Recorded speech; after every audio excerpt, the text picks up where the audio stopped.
Good morning, good afternoon. Hello. Good morning, good afternoon. Hi, Kapotso. Hi. Hi, Good David. afternoon. Hi, Dieudonné. Rebecca, how are you? No, Rebecca is not in here yet. Okay. Let me just quickly check my.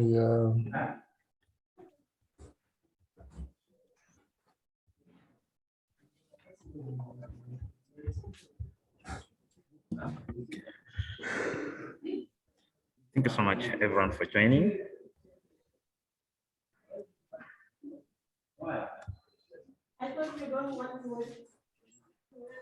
Welcome to this session organized by the Internet Society with the title Building a Better Internet for Africa. As you know, in the last 2 decades, Africa has achieved quite a lot with regards to building the internet infrastructure and connecting its people to the internet. If I might mention a few numbers, in 2000, only 1% of Africans were connected to the internet. Today, in fact, last year, there were more than 30%. And the international bandwidth has been multiplied by 150 from 2019 to 2009 to 2019, which is just 10 years. This is quite a big achievement. But it doesn't mean that there aren't any challenges. There are many challenges that we need to overcome. For example, we see some plateauing of the growth of the internet because the urban areas, which are easier to connect, are more or less connected, and now we need to connect the sparsely populated rural areas. And even in cities, you have probably noticed that the connections are often unreliable. For example, it is very likely that some of us will be disconnected during this Zoom call.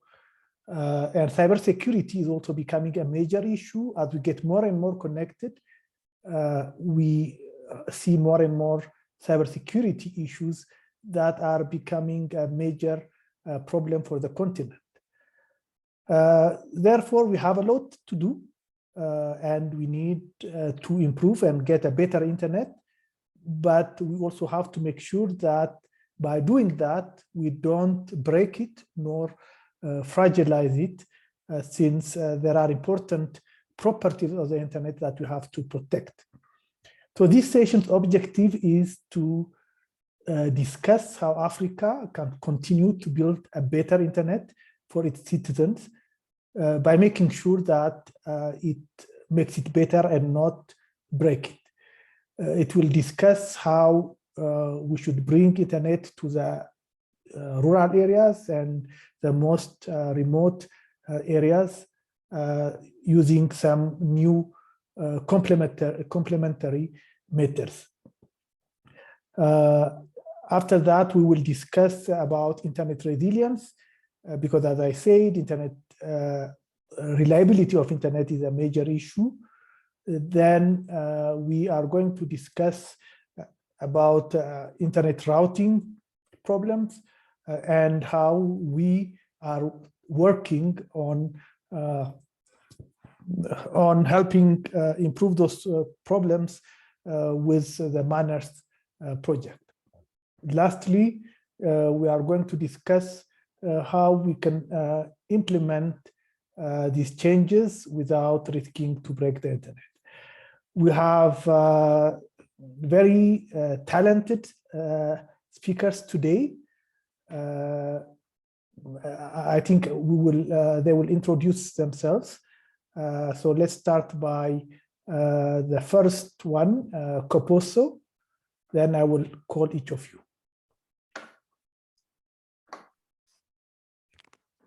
Greetings, everyone. Thank you.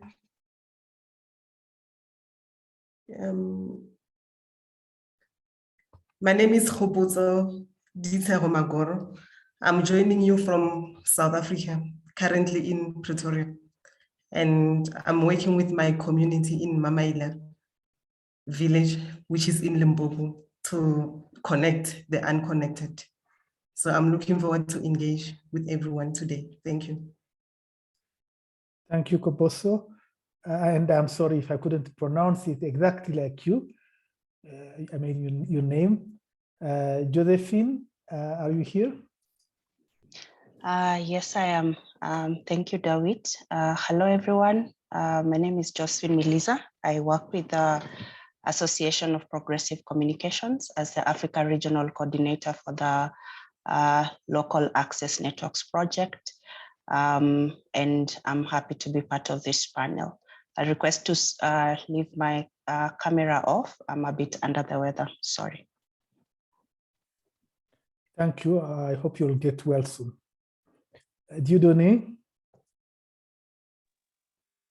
Hey everyone, my name is Dieudonné, speaking from Cape Town, South Africa, and I'm a research engineer who and also an ISOC early career fellow who has been involved in the ISOC project, the Measuring Internet Resilience in Africa project.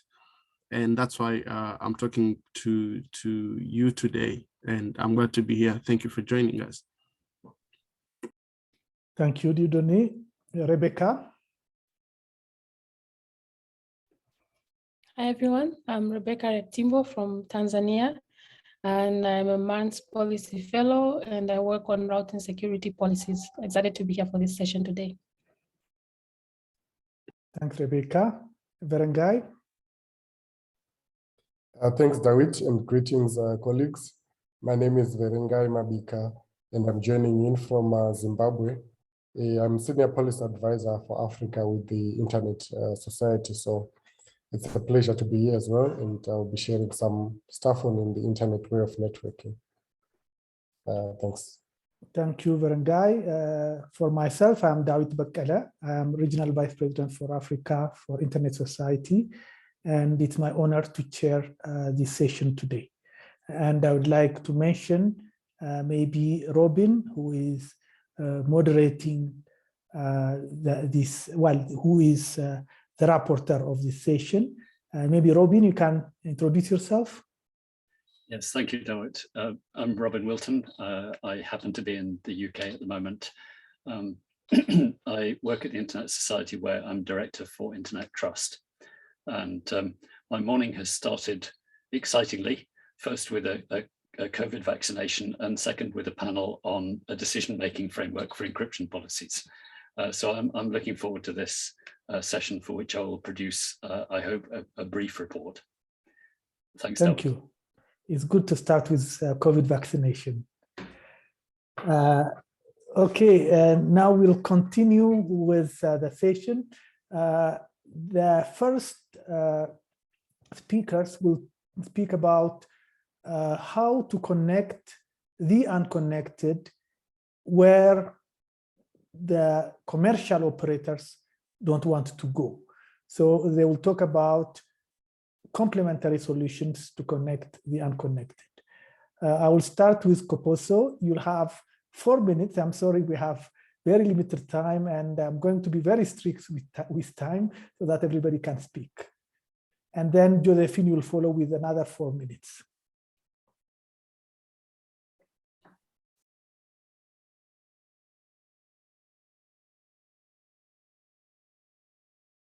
Okay.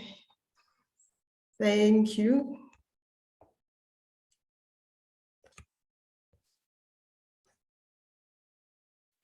Yes, connecting the unconnected and building a better internet for Africa.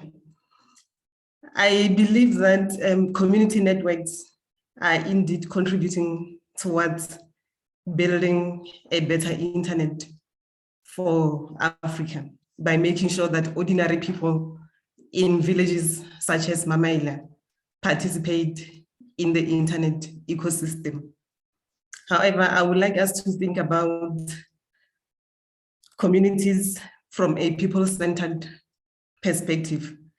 While we acknowledge that community networks are contributing towards building a better internet for Africa, I would like us to think about the non-technical issues, which are the human elements that are important in building a better internet for Africa. So my suggestion is that we take a holistic approach by putting people at the center of building a better internet for Africa.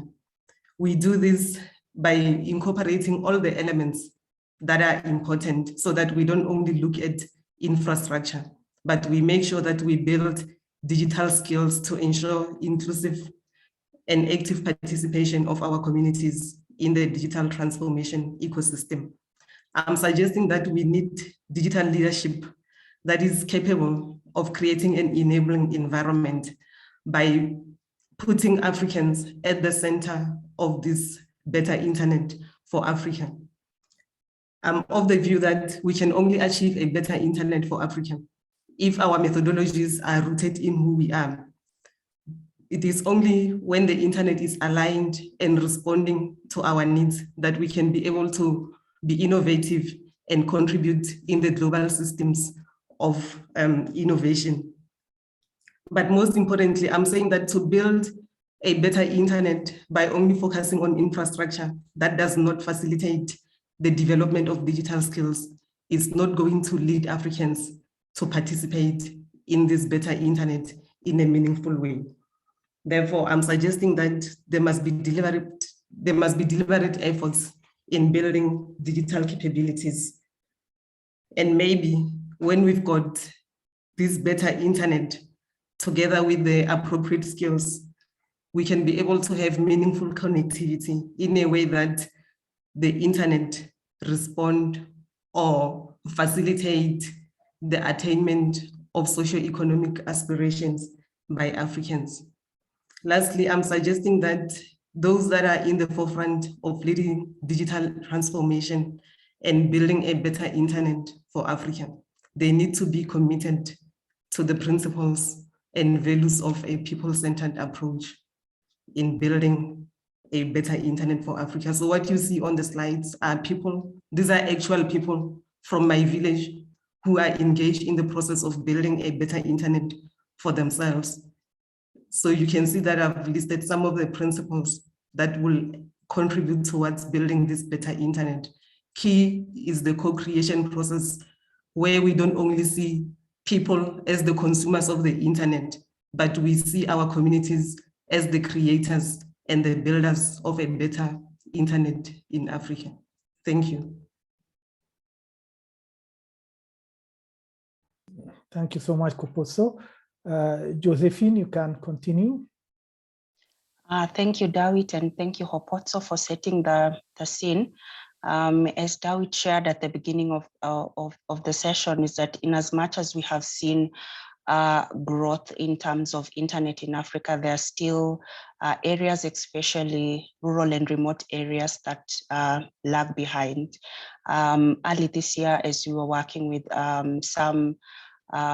with the regulator in Kenya, we got to talk to some of the operators just to understand what were the challenges when it came to provision of affordable access. And some of the issues that were brought up were high cost of spectrum, high cost of equipment, licensing, backhaul, as well as lack of supporting infrastructures such as roads and electricity.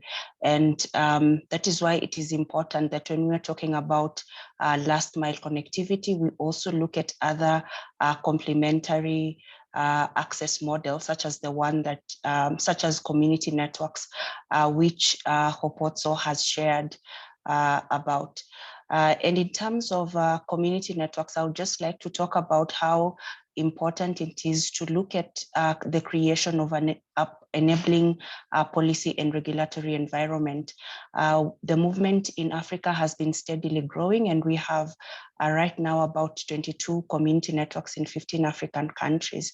But we have to note that this growth has been despite of the policy and regulatory environment.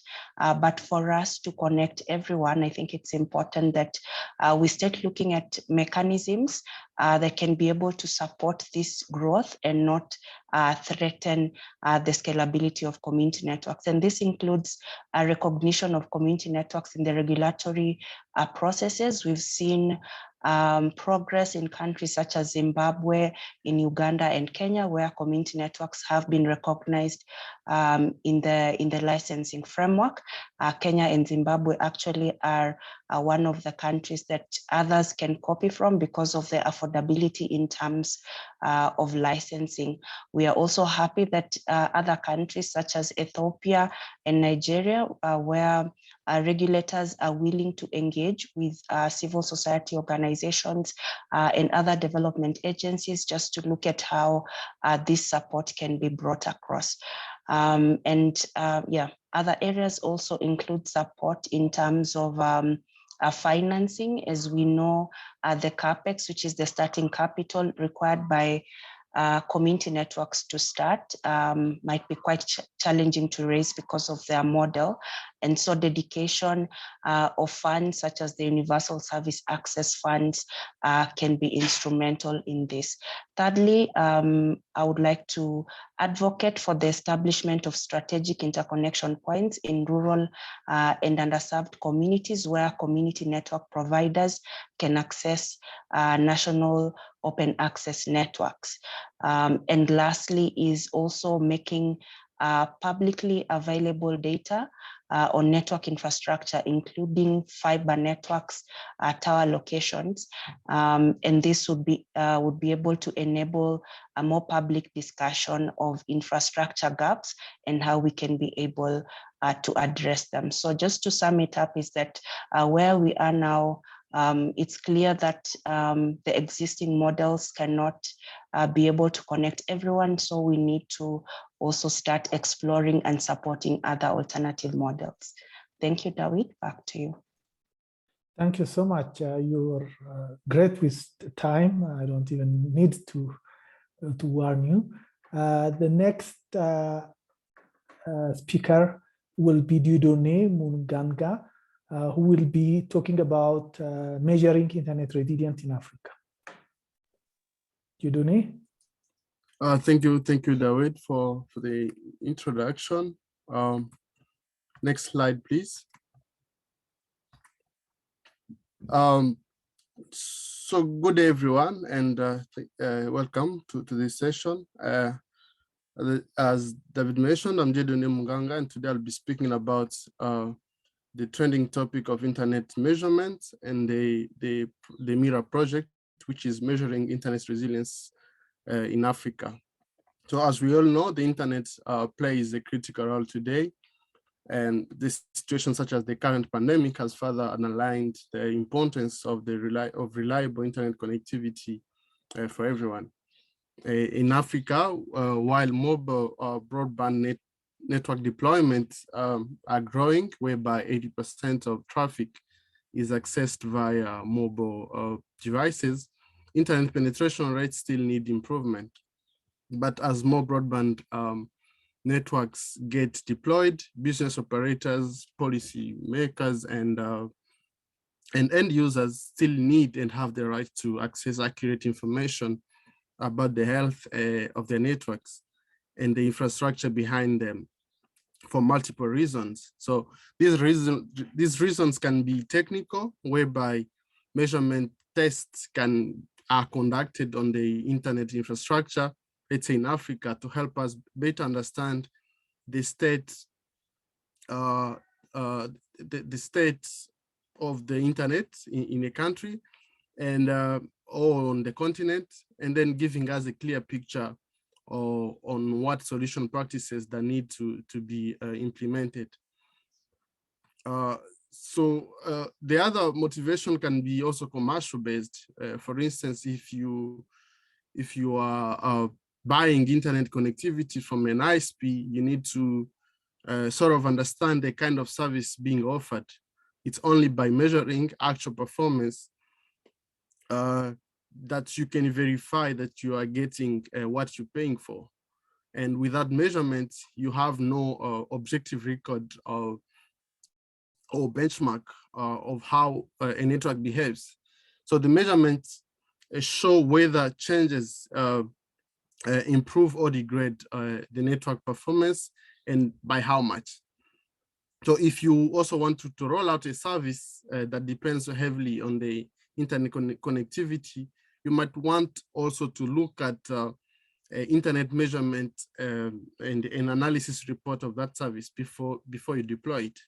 So, and other reasons are social, whereby in situations such as a crisis, interested parties can might want to investigate the effect of a certain event, let's say disaster, to the socio-economic growth of a region or a country.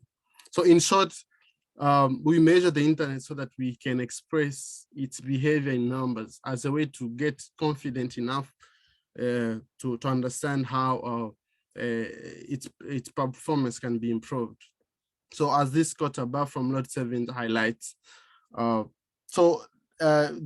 said, that leads us to the MIRA project. Next slide, please. So what is MIRA?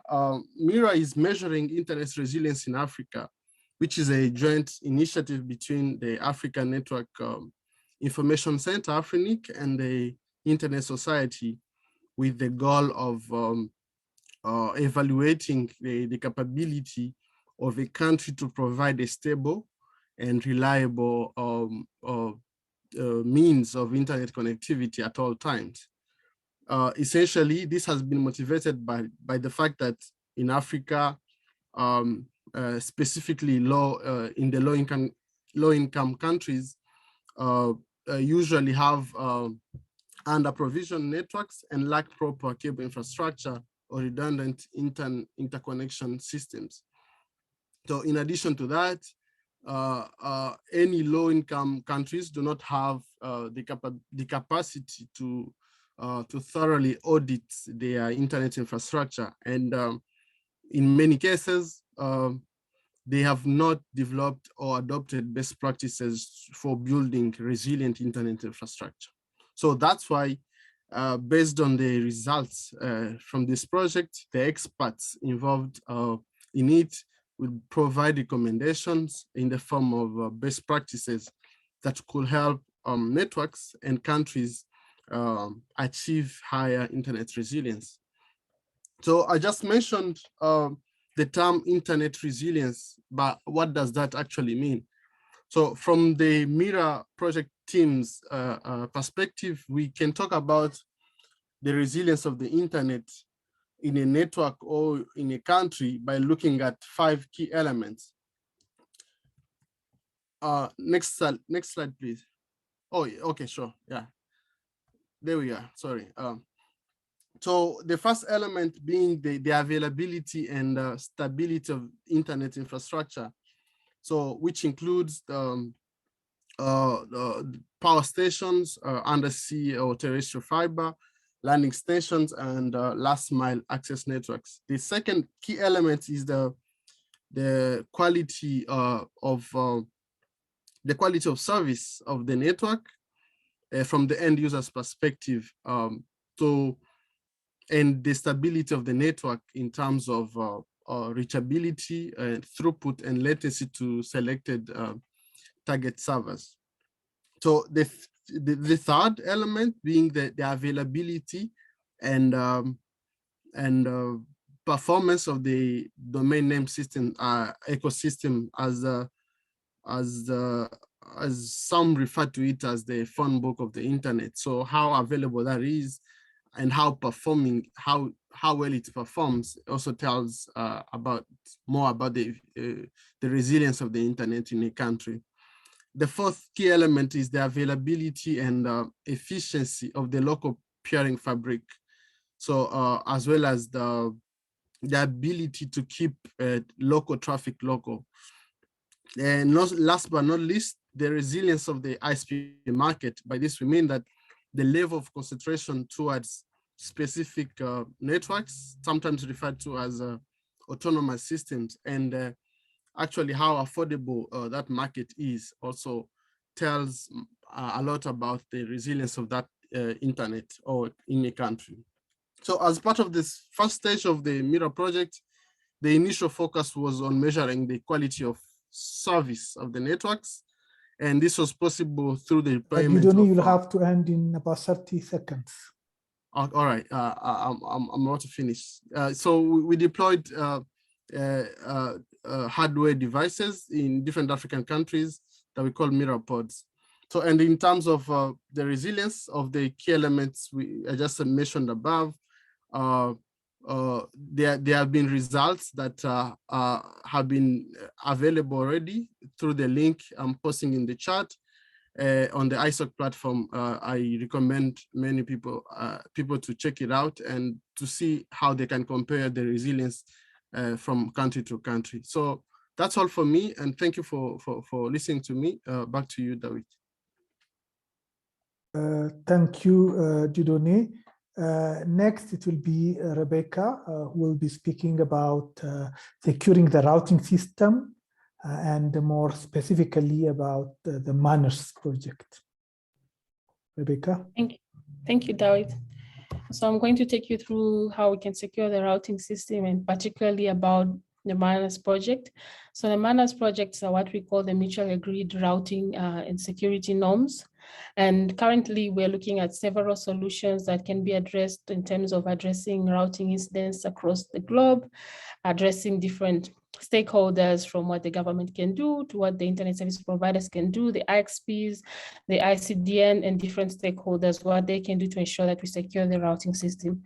So insecure routing is one of the most common paths for malicious threats, and the attacks, they can take place anywhere, and it can take place from hours to months, and it's usually difficult sometimes to recognize them.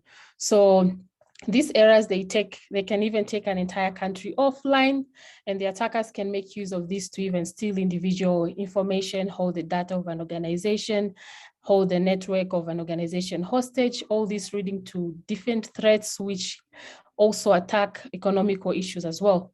So what are the threats that currently exist within the routing security? So some of the threats that are there include an event of about a route hijacking, which is also known as a BGP hijacking.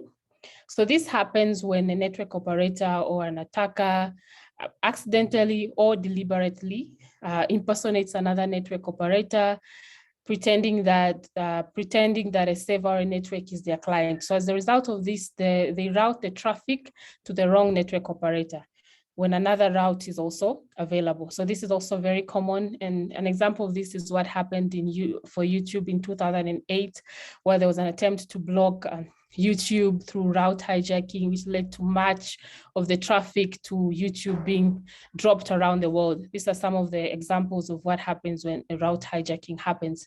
So for this, there's usually repercussions that happen. As a result of this, you find that the packets are forwarded to the wrong place, and this can lead to a DOS attack or a traffic interception. So most people would recommend having stronger filtering policies. This includes having maybe adjacent networks. They should strengthen their filtering policies to avoid accepting false announcements that centers around that. But then there's also an issue around route leaks. So for route leaks, what happens with them is that when a network operator with multiple upstream providers accidentally announces to one of its upstream providers that this has a route to a destination through another upstream provider, this makes the network an intermediary network between the two upstream providers, with one sending traffic through the network to get to another. So as a result of this, you find that this can lead to things such as traffic inspection and reconnaissance. It can be used for things like that. And also this, to solve it, you need stronger filtering policies. So there are many cases of this also that are happening across the globe. And then there's also another threat that is IP address spoofing, where you find that someone creates an IP package with a false source IP address. That is for the purpose of hiding their identity to the sender or to impersonate another system. So as a result of this, you find that the root cause of the DOS attack is not being identified. So what can happen with this, what can be a solution, is to have what we call the source address validation. So these are some of the threats that currently exist within the routing system. Can you move to the next slide? Thanks. So the MANAS has come up with actions that are addressed to different groups. Some of these actions are addressed to network operators, some of them are addressed to internet exchange points, and some of them are addressed to the ISDN or the content developers. So when you talk about the actions that are specifically for the network operators group, is you find that the first action is filtering. So this is the MANAS action that's been proposed. This helps to prevent propagation of incorrect routing information, such as the route hijacking we were talking about. So it helps to ensure that there's correctness of the announcements that are being made from your customer to other networks with the PRE6 and the AS pathway granularity. Then there's also another action, which is anti-spoofing, which helps to prevent traffic with spoused source IP addresses. So this enables the source address validation for at least a single home stub customer network, their own end users and infrastructure. Then another action that the network operators can carry out is coordination. That is to ensure that there is coordinated efforts between the different operators globally to facilitate global operation, communication, coordination. So this is more about making sure that the actions that are being taken or being carried forward by the different operators group, they're sort of coordinated. Then there's the action around global validation. This is to facilitate the validation of routing information on a global scale, where others can publish their data for the public to see. It can help also to ensure that people keep record of the information and helps them to prepare for incidences around routing leaks, hijacking and all that. Can you move to the next slide? Then the other group that the MANAS has created actions that can help with security at the internet exchange point. Huh? You have 2 minutes left. Okay, sure. So we also have actions that are there for the internet exchange points, which also helps in ensuring that we prevent propagation of incorrect routing information, how to ensure that MANS become part of the, there's an IXP membership for MANS as well. So let me just move fast through this to the next slide, so I'll be quick. Yeah, so there's also MANAS action for, that one, for the cloud providers, where these actions, they just help to ensure that you do not propagate incorrect routing information, you prevent traffic with illegitimate source IP addresses, just making sure that you validate the IP addresses, coordination key as well to ensure that there's that validation across the globe, and also encourage the adoption of the MANS principles for routing security. Another tool that is very key is in the next slide. That is the MANS Observatory, which is very helpful to provide information about the factual state of security and resilience of internet routing security. And you can be able to track it over time. When you visit the MANS Observatory website, you can be able to get information on the incidences that are happening across the globe with the different continents. And as well, you can check the different countries, regions, and just have an idea of what the routing security system looks like at the moment. And these measurements, they help to make sure that we have information that is transparent, it's passive and evolving. So all these are resources that you can visit on the MANS website and be able to interact with them and be able to be a member of the MANS community. Thank you, David, back to you. Thank you, Rebecca. Verengai, you're next with building the internet and not breaking it. Verengai, you have 8 minutes. Thanks, David, and thanks again to all my other colleagues. I think it's clear that the colleagues talked about how we can build the internet or grow the internet. They also talked about how we can make the internet strong by making sure that the security of the internet is guaranteed. But I also want to, in this brief discussion, talk about another important aspect of making sure that we don't break this internet. So we are also, we do have a project that we are trying to defend the internet from all the various threats that are available, especially coming from policy and regulation that the governments normally make. So in this discussion, I'll introduce the new framework developed by Internet Society to guide us to a better internet for everyone. And in this framework that we are calling the Internet Impact Assessment Toolkit, it's a toolkit that can be utilized by all stakeholders to be able to assess any new development happening in our countries. So I just asked the question there, what holds us together, and of course in terms of the internet. And I think the response I was expecting there is that the internet has really transformed our lives, and I think this was quite the fact in light of the COVID-19 pandemic, where the internet was able to respond to many of the challenges, and in fact even help us to transform our lives online. Education, you can think of business, financing, and many other things, entertainment included. But what makes the internet so successful is because of the critical properties of the internet way of networking, which we believe are the foundation or the fundamental principles that makes the internet what it is today. I will not go into detail to discuss this one by one, but just to mention them in passing that firstly, the accessible infrastructure with a common protocol is one of the critical properties of the internet way of networking.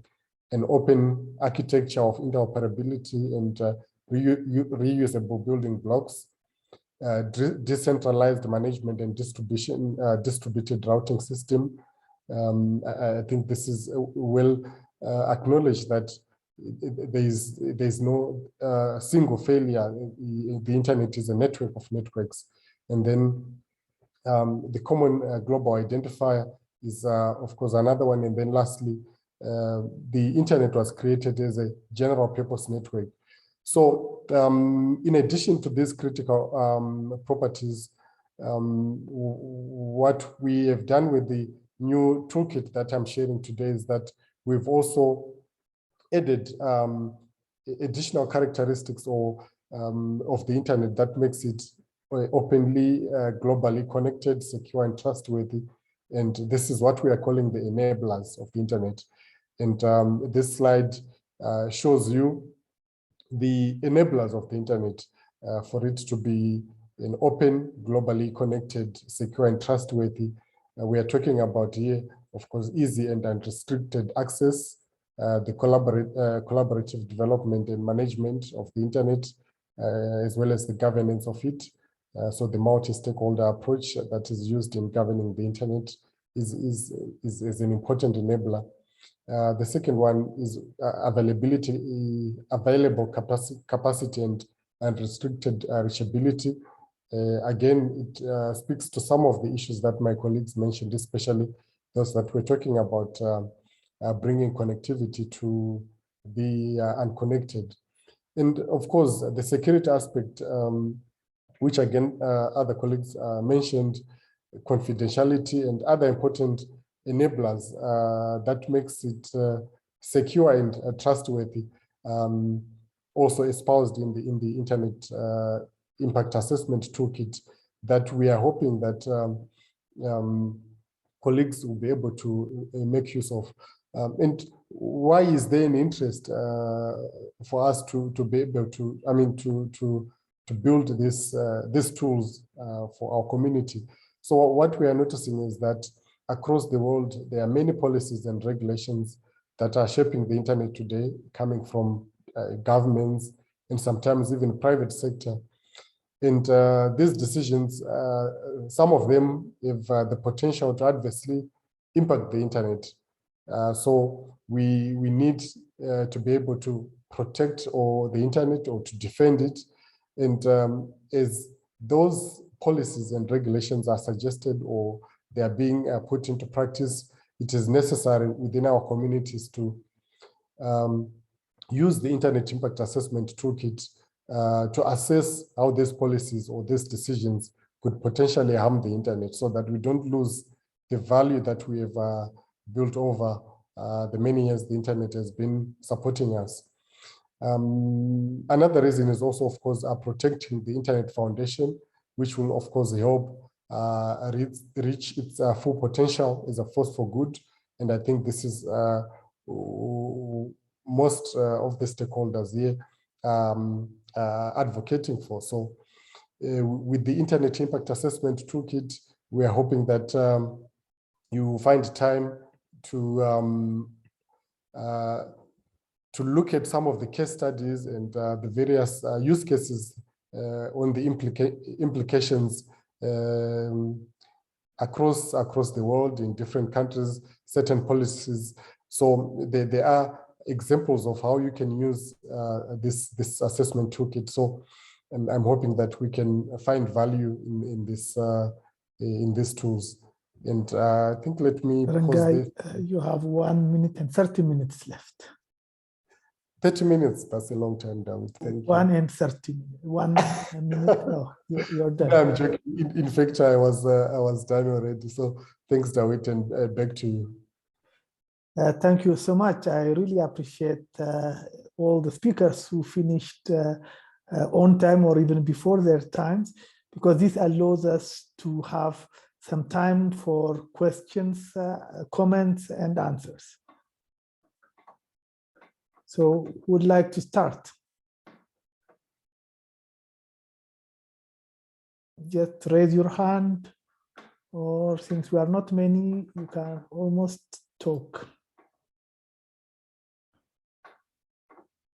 Anyone? If not, I will start, and while you think about your question, Koposo and Josephine, are CNs a little bit like informal businesses that we see in Africa? And one of the complaints that regular businesses have with regards to informal businesses is that they are competing in, they are unfairly competing these businesses that pay tax, because these informal businesses generally don't pay tax. Is there something like that with community networks and commercial operators? Do commercial operators have to fear community networks?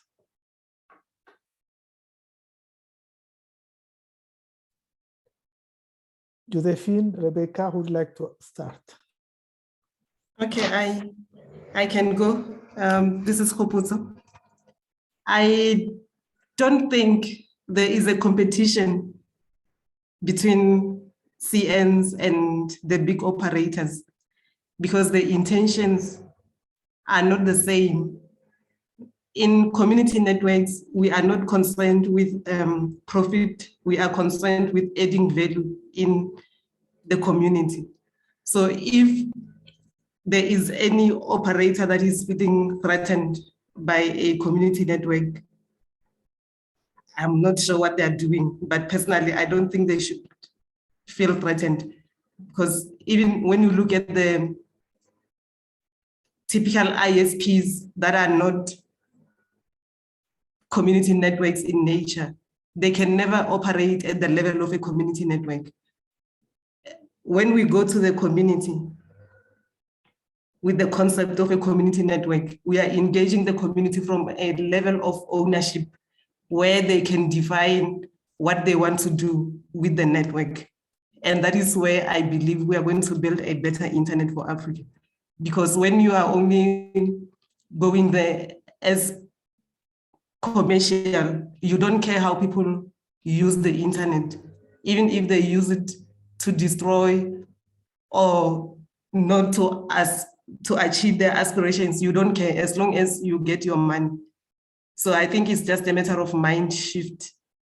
There's no competition, but they do feel threatened. But I would like to tell them that they shouldn't, because their reason for existence is not the same. So if the community network is not paying tax, we are paying tax by making sure that people engage in meaningful connectivity. It might not be money, but it's value add. Thank you. Thank you, Koposo.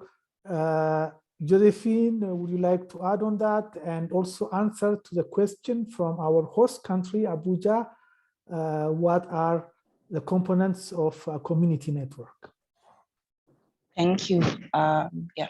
So I would start with the question on whether they are informal. And I think it's just that we are starting to see this in the telecommunication sector, but bottom-up approaches, we've seen them in agriculture, where we have cooperatives being able to do similar things that other commercial entities in the agricultural space are doing. In Kenya, for example, we have SACCOs, and also cooperatives, so smaller financial institutions that are also working side by side with bigger banks. So similar to telecommunication sector, I think we always reach a point in any sector where like there are pockets, as it might be mentioned, there are pockets of unserved populations. And hence now people now, whether it is communities or groups or institutions, start coming together to create more granular, more local or contextualized solutions. So that is the example I'll give of community networks. So they are not informal. I would say they are social purpose networks. Some are registered as cooperatives, depending on the country. And then we have others that are registered either as non-for-profit or community-based organization. The components of a community network, I think at the core of it is the community itself, that there's community ownership. The community owns the network, so it means the network is built with the community to address the needs, the priorities of the communities.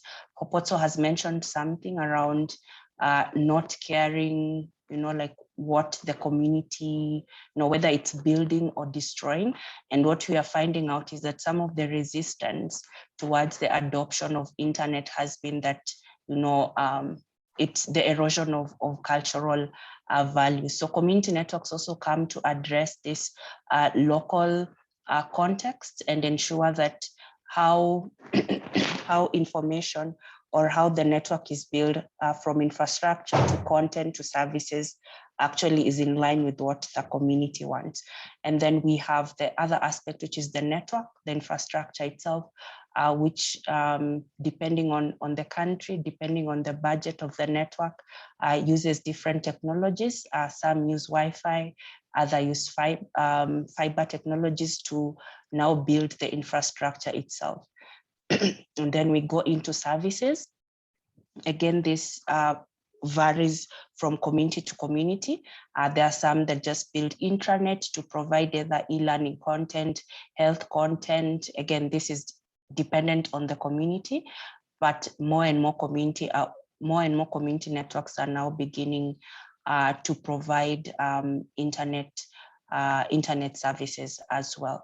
So there is quite, I think, a lot of similarities between what other operators are doing, but the only, I think, community networks go beyond because they look at, the value proposition to the community, as Hope also mentioned in her presentation, building of local capacities, and ensures that we are not just talking about access, but we are also looking at the beyond access issues. So I don't see community networks as a competition to the existing operators. I think there is great room for collaboration. Community networks are going to need internet service providers. They're going to need equipment vendors. So there's room for collaboration with other existing operators, even co-location of equipment. And in return, community networks actually help in terms of building markets where they, it will be so expensive for them. So I believe if there's enough support, there'll be a win-win for everyone.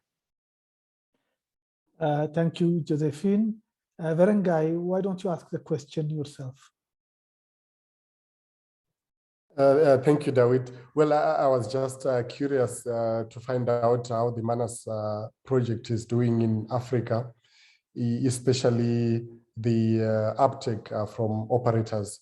So Rebecca, if you have any insights on that, And if the uptake is not that big, do you think there could be some reasons why some operators may not be interested to be part of this initiative? Thank you, Verengai, for the question. So I think the uptake is slowly increasing. However, there's still some challenges towards that. Afrinic is doing a great job at pushing to ensure that the ISPs within the countries in Africa register, because Africa itself as a continent has over 50 countries, and that's a large number. We need to get all of them to be part of the movement. But to get them, I think there's need for more community mobilization, there's need for more community awareness, the need for more training, needing to work with ambassadors and people to ensure that this message of the MAN's actions reach the communities and reach the ISPs, reach the IXPs, reach all the different communities that can play a part to this. So what MANS is doing to ensure that we're pushing to make sure that there's uptake of the MAN's actions in Africa. One of them is to work to make sure that the academic institutions and research understand the impact of MANS, having documentations that explain to the ISP the importance of them being part of the movement. But we also need to raise this awareness also to the local users for them to also push that the ISPs be part of the movement, because if they are to be secure, they also need to push that the ISPs register or subscribe to these things. So we do have some movement, and there'll also be some reporting around the routing challenges that are taking place. For example, I think just around June, there was a recording from the MANS Observatory from different stakeholders who recorded about 123 routing incidents, which were spanning over 64 networks across the continent. And most of these incidents, they range from route leakage announcements. So Africa is taking a leap, and they are trying to push towards embracing MANS, and Afrinic is leading that process. But the exact number of the ISPs that are doing that on the ground is still not figured out completely. We are working on a mechanism around that. And I would suggest that it is a critical element that we can take forward as different stakeholders to push in our countries, to bring our ISPs to accountability and transparency, to ensure that they are subscribing to these policies, to these actions, because they do ensure that we have a safer routing security, but they also help us to not work in silos, but to be part of the routing movement across the globe. So from this perspective, I would just like to add that it's important for Africa in particular to leverage on IXPs as a breeding ground for MANS adoption, but also we need to make sure that we make the internet service providers to sort of be, or the internet service providers associations, they can be the ambassadors to push for MANS adoption in their countries and the ISPs in their countries. But then we also do need to play to ensure that the policymakers and regulators play a key role in ensuring that Africa adapts MANS. And how do we do that? I think that's something even the community networks groups has been talking about, documenting the incidences, sharing the case studies, pushing for this adaptation, making sure that we have the right framework. And I think another thing that Afrinic can really play a great role is to enforce the RPKI validations. And if we push for some of these key factors, we might be shocked by the numbers. However, the uptake is definitely increasing because of the work that Afrinic is doing in ISOC to push for adaptation of manners in Africa. Thank you. Thank you so much, Rebecca. As I don't see other people's other questions, let me ask maybe a question to Dieudonné with regards to MIRA. Does the platform cover the whole of Africa, or are there still some countries that are not included? And if not, what needs to be done so that we have all the countries included? Thank you, David. So far, we, in terms of deployments of the MIRA pods in different African countries, we have covered around 15 countries in Africa, and we really also encouraging different parties that are interested in hosting these probes to pass through their ISOC chapters in their respective countries, so that we can see how the probes can be deployed to these countries. but also, of course, some challenges that we're facing in that sense is that some networks, some hosts that are using 4G internet and limited bandwidth, and the probe itself might be also somewhat consuming to them in terms of bandwidth consumption. But we saw focusing a lot on people who or potential hosts who have unlimited internet connectivity, and so that the whole point here is to have the pod as often as possible being online. So and great effort is being done on that in that sense. Yeah.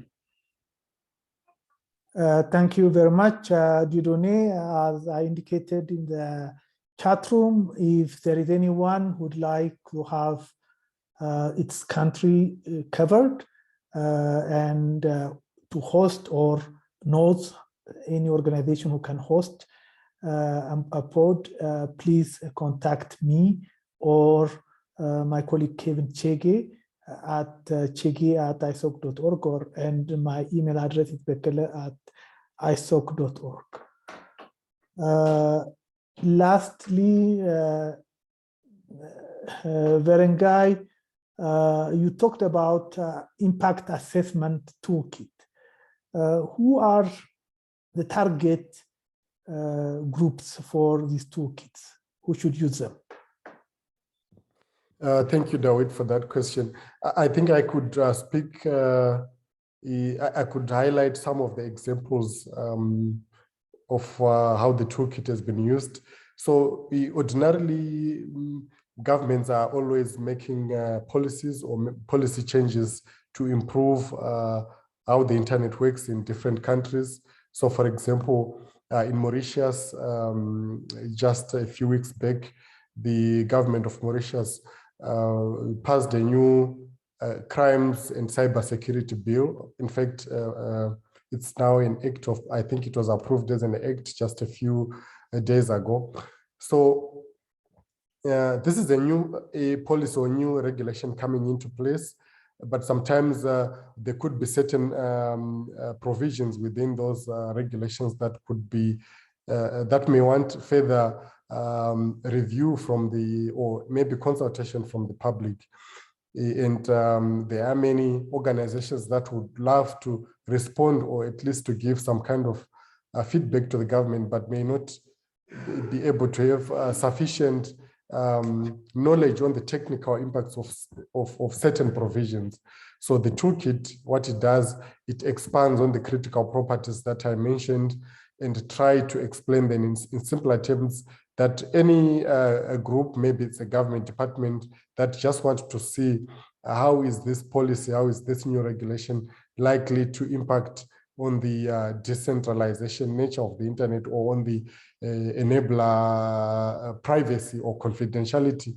So they're able to look at the policy, the provisions, and look at the potential impacts. If the impact is negative, then they try to find ways of making sure that it is still, the law, when passed, is still within the confines and still supports the growth of the internet rather than breaking it. So that's one good example that I've just shared.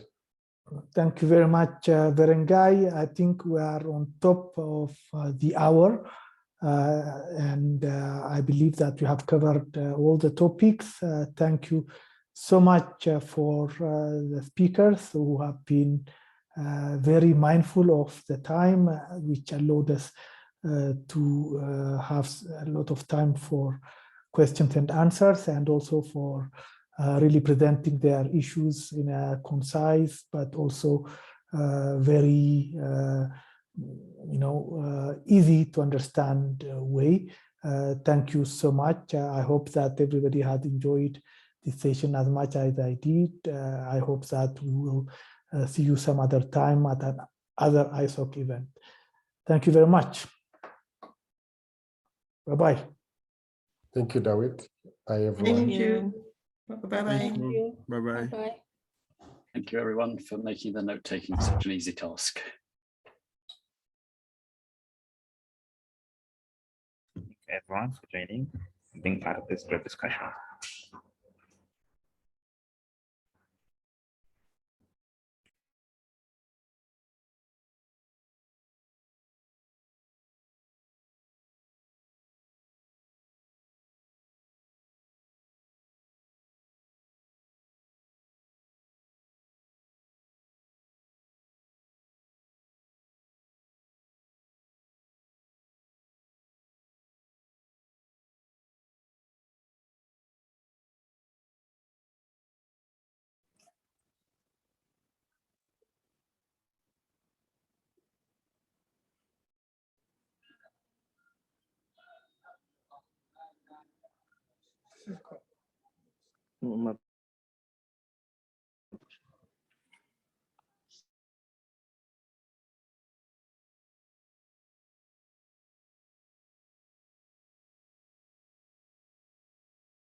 Hi. Hello. Hello.